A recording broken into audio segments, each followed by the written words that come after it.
With our boy Hasan Piker back in the news, providing us all with some of that good leftist infighting. Because we're no longer Iraqis safe. are not Palestinian, you f***ing moron! You racist piece of shit! What? I decided to go back and do a little bit more research on him, to see if there's anything I could have missed or glossed over in my last video. Well, it turns out there was. And this piece of information I found discredits his whole socialist man-of-the-people LARP more so than any multi-million-dollar mansion or $250,000 sports car ever could. It's such a blatant betrayal of his fans, it's almost unbelievable that it's real. So let's get right into it.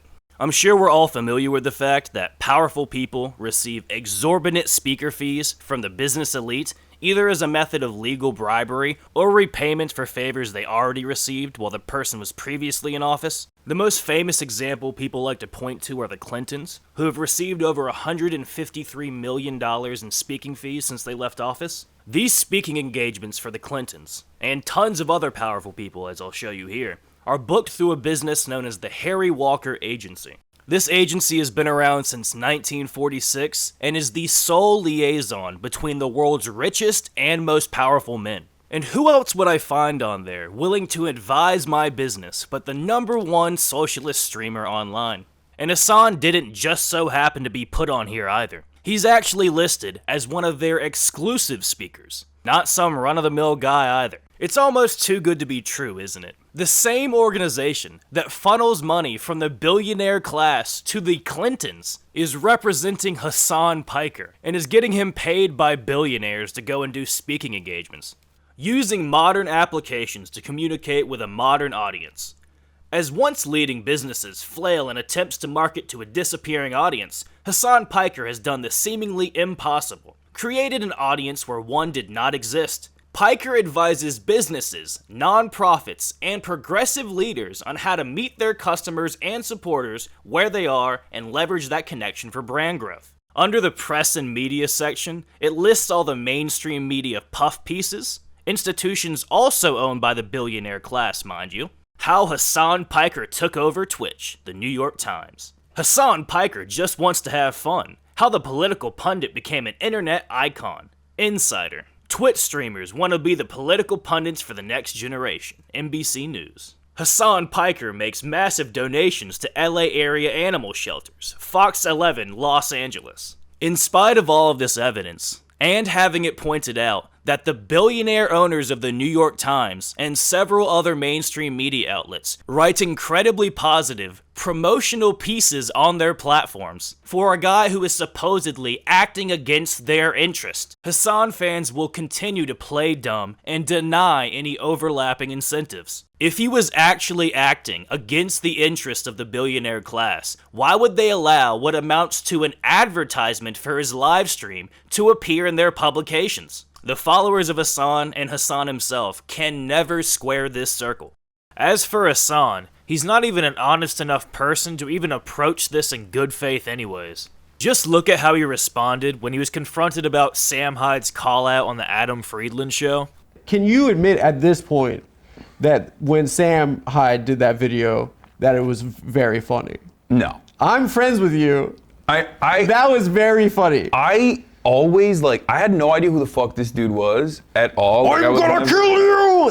He was doing, At the time, yeah. I didn't know who this guy was, right? And I'm like, why is this fucking ugly freak, yelling about me all the time? I just didn't even know. Like an elementary schooler, he comes up with some easily disprovable lie about how he had no idea who the guy was before he called him out. Even though there are several videos from before Sam ever called him out of Hasan referencing him, as well as things about him personally, that you would only know if you had some general idea of who the guy was apart from just the name. Who the fuck is Sam Hyde? Sam Hyde is some fucking 4chan troll that gained a little bit of prominence and had a Adult Swim show for a week and a half, and everyone thinks that he's a fucking brilliant actor or whatever the fuck.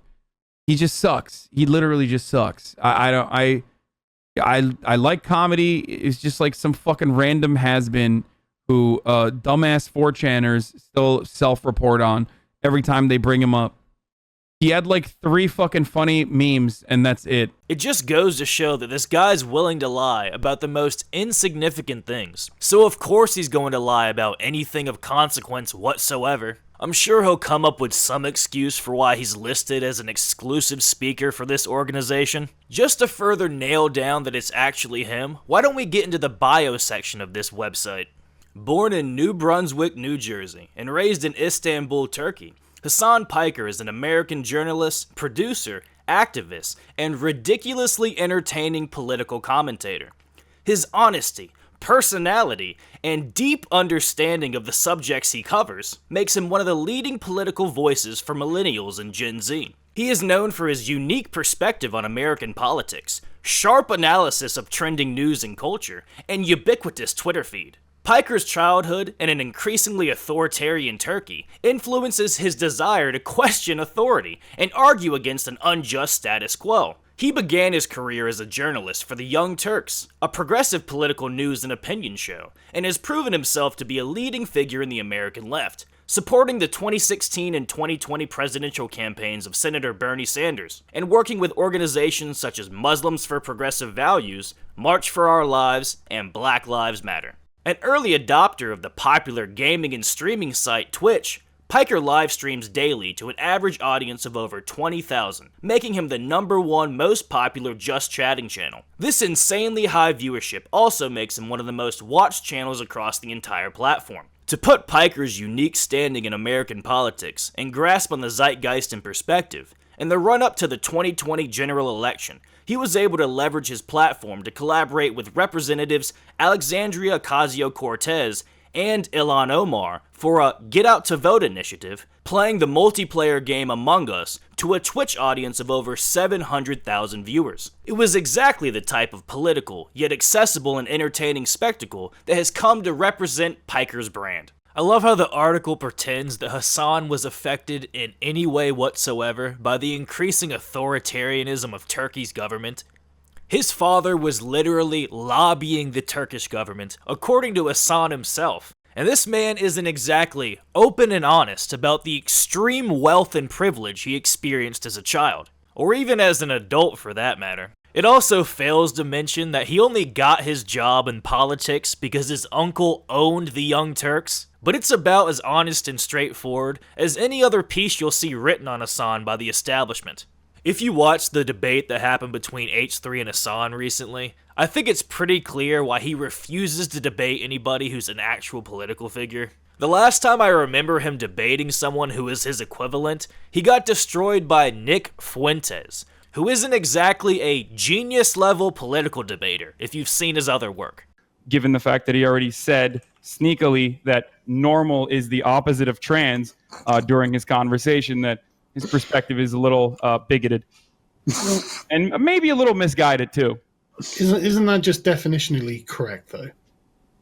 I should have said, I think normative would have been technically definitionally correct, as opposed to, Okay. I think normal would. I think we can debate the. There's also another story going around about Hasan regarding his connection to P. Diddy and his attendance at several of his parties. So if you guys want me to do a deep dive on that, leave a comment down below please, and like the video. And subscribe as well. There's a lot more content coming very soon.